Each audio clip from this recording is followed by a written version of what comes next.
Hey everybody, I would love to show you a technique today for making platters or plates. I guess it's just a matter of scale. So if you like to make them bigger, we can call them platters. If you want to make them just sort of maybe a 2 pounder, 2.5 pounder, make a nice salad or dessert plate. I'm gonna go a little crazy. I've got like maybe 8-9 pounds of clay here. I'm in the mood to make a big platter, but the techniques are all completely the same. And I really love this one trick for spreading out the clay. So watch with me. We're gonna make this thing together and I hope you'll enjoy it. I'm set up on a bat because I wanna be able to pick it up easily when I'm done. And the hard part really about these platters is getting them to the right stage of dryness for trimming. So we'll talk a little bit about that, but let's throw it first and then we'll worry about what comes later. So here goes. All right, so I have this big piece of clay and I have prepared it by spiral wedging. And so right now it's sitting the incorrect direction on my wheel. I'm gonna pick it up and show you. It's got that spiral on the bottom from the way I wedged it. And you never wanna put it down against the wheel with this belly button down, or you'll end up with a belly button in the bottom of your plate that you have to try to trim out, but usually it doesn't work out. You end up with a crack. So if you're making a big old piece of clay for throwing a big platter, you're probably going to spiral wedge. Make sure you put it point down. If it's a little smaller and you've ram's head wedged it, go ahead and put it down in the same orientation that you wedged it so that the spirals through the clay are running right and left. And that will really cut down on the cracking you experience. So here we go. Let's smack it down in the middle. And I like to, especially with bigger pieces of clay, start by slapping them on center. So I'm just kind of hacking it down, making sure it's stuck. That really helps mean there's less work to do when I go to actually center with pressure and water. So I want to center it and I want to pull in and make sure that that outside edge of my ball of clay is continuous and well attached to the wheel. Sometimes we get in a hurry when we're making plates to spread things out and we don't make sure that we're really connected, and that can cause all kinds of trouble later on. So I am pulling back with the right hand as I'm pushing down with my left and making sure that's sealed really well. Now as I go to spread this thing out, I'm going to be pressing down really hard with the thinner eminence or the chicken drumstick meat of my left hand, and I'm going to be pulling back with my right hand, but not so hard that I prevent the clay from spreading. So it's this dance. You're pushing as hard as you can on top, and you're pulling back with the right hand, but you're letting it get a little bit wider. And that keeps it sealed to the wheel, and it also keeps it sort of vertical. You don't want to create a mushroom edge. At some point, you're going to find it difficult to keep pushing because your hands aren't connected, especially when you start pushing down over here. I'm no longer connected, my hands are independent, and they're gonna start to wanna wiggle and wobble. So I came up when I had to do a whole set of dinner plates for somebody, I came up with this different position, and it reminds me of how we open a bowl. So I'd be pushing my own thumb down into the clay. But for this, instead of just using 2 fingers, I'm gonna actually use the side of my fist. And the side of my fist can have this little pocket that fits my thumb just perfectly like that. So I've got the side of my fist curling all the way around here, plus the entire side of my thumb that I can use. My hands are connected and I can squash down really firmly on top of the clay just by putting my body weight into it. And I love this move. I'm just gonna press down. The side of my left hand is gonna perform that function of sealing the edge of the clay. And I'm gonna come out until I'm near the edge, but I'll just let off because I still have a ways to go pushing down in the center. So that's a great move. It really brings the clay out, keeps things balanced. I press down in the middle and then slide out. I've also got that sponge in my right hand so I can add some extra juice on top if I need it. Bringing this clay out towards that perimeter. Going back to the middle one more time. Dragging that clay out. by having this big broad surface area of thumb plus fist pushing down on the clay, I'm keeping everything compressed and flat. And that's really important. A lot of times when I was doing this before I learned this little trick, I was pushing with my hands like this, and sometimes I would build up a ridge of clay and then a whole section of it would tear off because it was forming almost like a little wave as it was coming out. And just like an ocean wave, sometimes it would kind of build up and have some drag against the bottom, and it would start to fold over the throwing slurry. And as soon as it folds over the throwing slurry, it's no longer connected to itself. And that would cause these huge pieces to just shear off. So I was working really hard and centering up a whole bunch of clay and then not really getting to use it to make the plate. So that was an inefficiency I wasn't really super keen on. So I developed this little move, and I don't know, I'm not sure, I'm sure I'm not the only one that does it, but I find it really good. Now, having the proper thickness in the floor of your plate is really important. And I can see just looking at this that it's still tall in the middle, but I love to take a needle tool and just run it in, and that is like bottoming out. It's way too thick. Out here, I've got the full depth of my needle tool. So I've still got plenty of ways to go, and I may have just put way too much clay on the wheel. We'll see. Let's press down in the center and draw some of this out. Now, what I haven't decided yet is exactly whether this is going to be a really broad, like giant plate, or whether this is going to be kind of a low, wide serving piece that's going to come up more like a really low bowl. We will see. Unlike billiards, you don't necessarily have to call your shots in pottery. You can see how the mood strikes you in the moment, and nobody has to know. Okay, so what thickness am I going for? This is huge, so I am going to be going more than a 1/2 inch thick. If it was a regular standard dinner plate, 1/2 inch thick works great. But the bigger a piece gets, the thicker it needs to get. And so I'm gonna plan on leaving not a full inch. That's crazy, but maybe 5/8 of an inch will be great. Maybe even up to 3/4 of an inch. So I want to be able to hollow it out really nice. I'm gonna push down. It's still a little thick.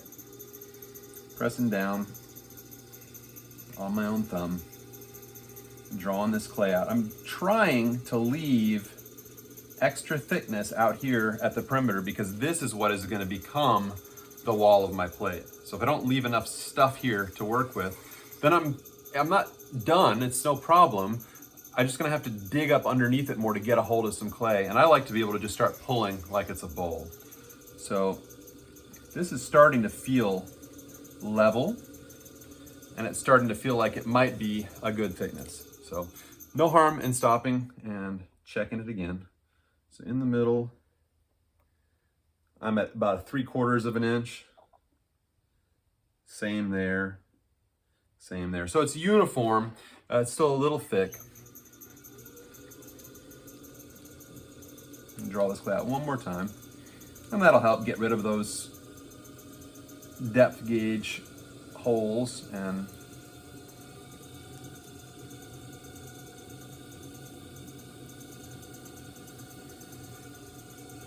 that's feeling pretty good. Now, I'm not a big, buy every tool at the store kind of guy. I generally like to make my own stuff, but I love these Cheryl mud tool ribs, and this is my all-purpose shape, the kidney shape, but I love this shape for making plates. It is useful. It's got a nice flat surface. It's got a sharp corner. It's got a sort of sharp corner. It's got a less sharp still corner and a really dull corner. And so I've got a lot of broad surfaces, and I've got a lot of different radius curves on the ends. So I can use this broad flat surface to compress down on the top of this plate and really even everything out.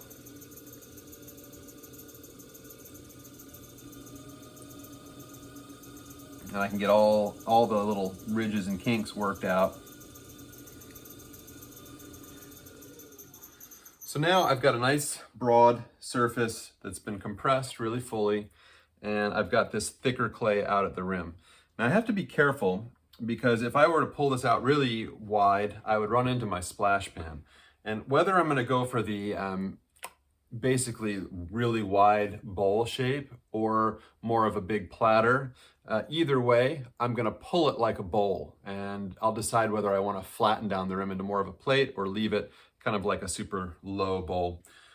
So what do I need to do? I need to wet up this area. The middle's done, so I'm not gonna mess with it. And I need to dig a little bit with my fingers all pressed together up underneath this edge and get a hold of some clay. What I need not to do is press downward with these fingers and create a trench. That is the, well, I'm not gonna call it the kiss of death, but it will make your life much harder if you create that trench, at least if you want to get the trench out. So what I do to solve that problem on all my plates is I try to turn my wrist so that my fingers aren't running in line with the way the clay is traveling. I turn it so that it's sideways, so I have to really lean to the right. And when I do that, then I can't really dig down at any one spot because my fingers are running sort of facing towards the center of the plate. I really find that helpful. It's not ergonomically great, but it does really help with not making that trench. So I'm gonna take these fingers and I'm gonna press in really firmly. You can see how it's picking up that clay. And then I'm gonna pull it like a bowl. Really have to let it flow out. I don't wanna try to force it in. And I'm gonna let off. I wanna leave this plenty thick.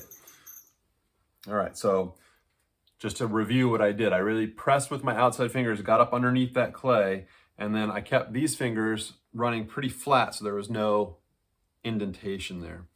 I'm gonna just double check that I haven't left behind a lot of material that could become bowl, plate, whatever we're gonna call it. Remembering to leave it nice and thick. I'm gonna go ahead and pull it out.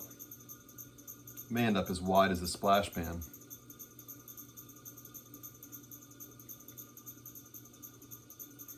And that is fine, that is good enough.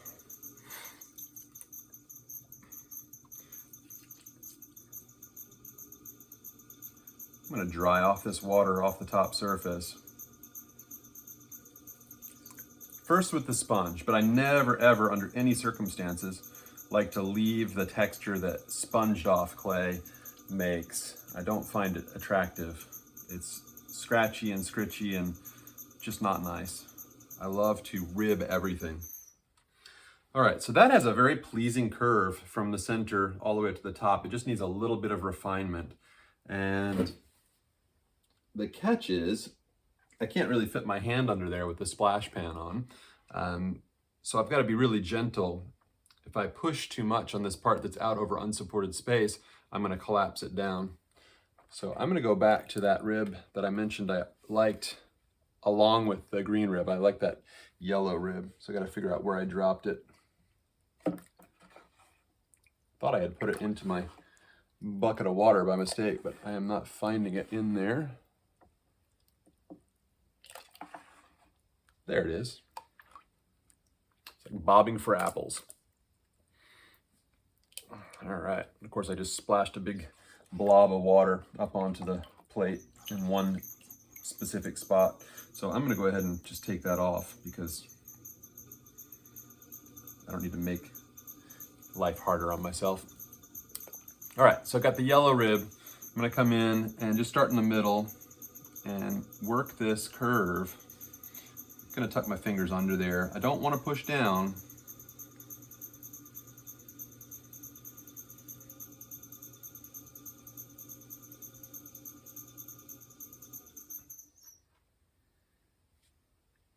All right, so we're getting into that stage where gravity is trying to have its way with this plate. And so I'm gonna stop and clean my hands, turn off the camera for a second, and come back. I'm gonna take the splash pans off completely so I can actually support and finish this shape the way that I want. All right, that's much better. I've got the splash pan taken off. I managed to bump it when I was doing that, but that's okay. It'll work out. And I've also, while I had the camera off, I did hit this a little bit with the torch, just to give it a little extra stiffness. When I'm making plates, I love to work with clay that is softer than what comes out of the bag when you buy it from the factory. I really like to add a little bit of water to the bag before I'm gonna make plates. So a lot of times, if I've got a bag of clay that's just regular stiffness, I'll take a dowel or a screwdriver I care less about and just jam a bunch of holes down into the whole block of clay, sprinkle some water in to fill those holes, wrap up the bag again really tight and let it absorb that water for a day or two. And then I'll wedge it up, and the amount of effort that it takes at that point to center is so much less. It's really worth the extra effort when you're going to wedge it up and prepare it just to soften that clay. That said, you know, if you get carried away and make your life too easy, and you try to make a really extended rim like I've done here, it gets a little squirrely. And so I'm using the torch just to bring it back to kind of the consistency it would have been if I had worked hard in the first place. So I'm now able to get a hand up underneath there because there's no splash pan in the way. This is really only applicable if you're making the bigger plates. Regular size plate, you're not gonna have any trouble like that. I just was in a mood to move a bunch of clay. So I'm gonna come in with that rib and start from the center again. And be really careful not to cross over to the wrong side of the pot, the left side of the pot if you're right-handed. It can cause you all kind of woe. Coming out here and stretching just a little bit. When you slightly stretch a form that's getting a little bit squirrely, you can eliminate a lot of the wiggle, and that's a good thing. Before I get it lowered down anymore, right now it's cantilevered out really quite wide. So before I do anything that might even seem like I was trying to make it any lower, I want to take this moment to compress the rim. I'm going to wrap that chamois around and just make sure that I'm really happy with that edge, that it's nice and compressed and finished looking.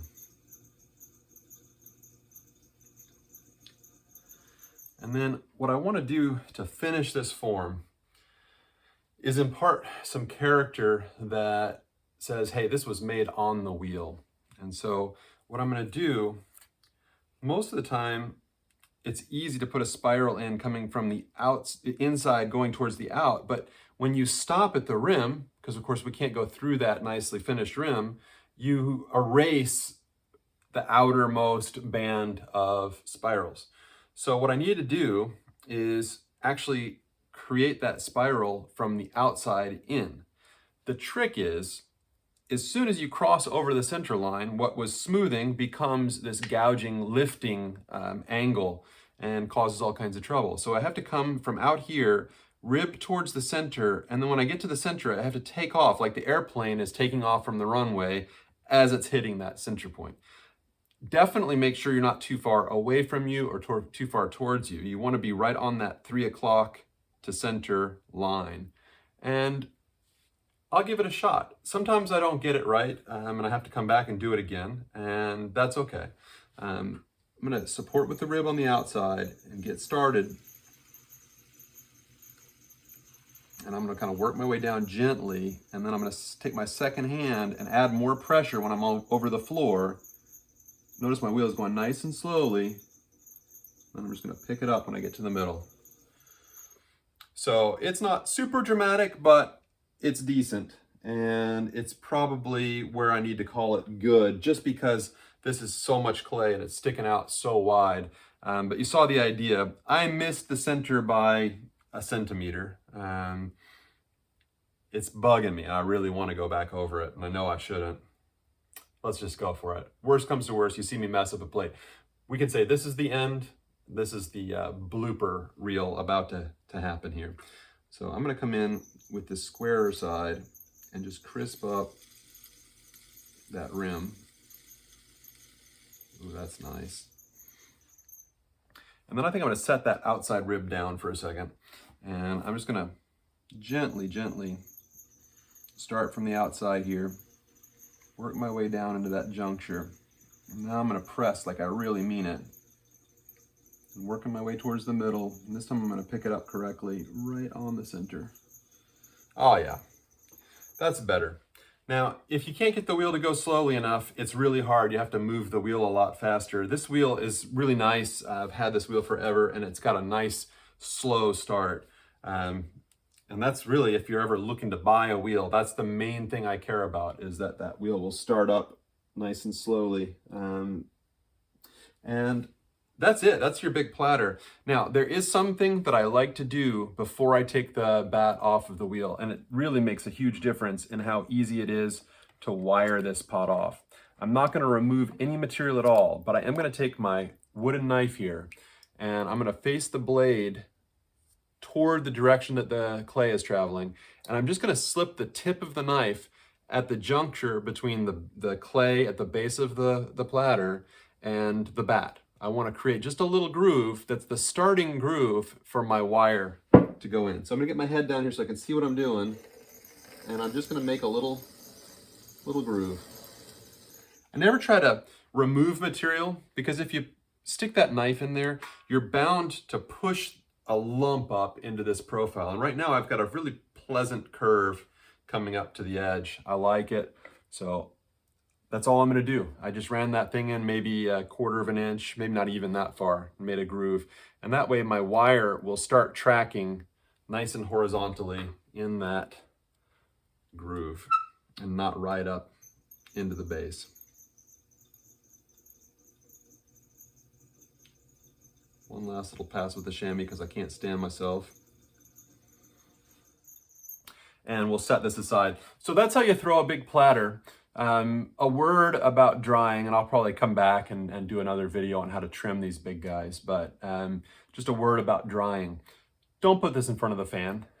If you dry this giant pot really unevenly, even a regular sized dinner plate, try to avoid using the fan or torches or anything violent to dry a big wide piece like this. Just let it dry on its own, and give it plenty of time to get where it needs to go. The faster you dry it, the more you're gonna have a differential between the upper surface and the bottom that's against the bat. So if it needs to, just set it aside somewhere, draped in plastic. Don't tuck it in, just drape it with plastic and let it dry in a controlled way. And then just check on it as often as you can. Feel the way the clay is drying. As soon as you feel like the rim and the walls of the pot are stiff enough to hold the weight of everything else, run the wire back through underneath it. I'm going to run the wire under it right now, but go back a second time and run that wire in that same groove, and then put another bat on top and flip the whole works over like you're turning a cake out of a pan onto a plate. Then peel that first bat off. Sometimes if you flex that bat, it'll break the seal and it'll come off. And then get your eye down at eye level. If the center of your plate is caving in, it's not great, but don't panic, don't freak out. Just set that first bat aside. Get a piece of drywall that's nice and clean and smooth. Put the drywall back on top of the bottom of the plate, and then cake flip it back onto its bottom.